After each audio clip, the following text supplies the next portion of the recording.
how to use laser level on sunny day.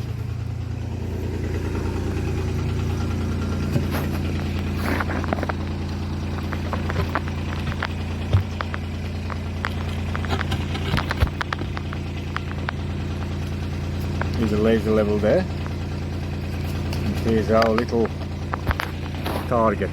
So if you're looking at the laser level, there's no way you can see any of that. But with the target,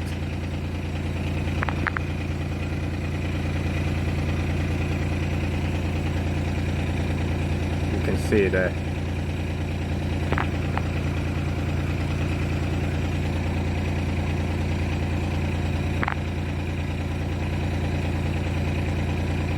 It's right there now.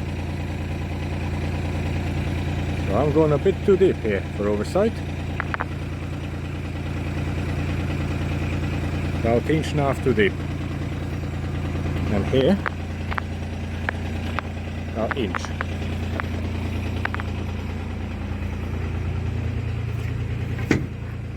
So this is really handy tool with laser level to use on a sunny day.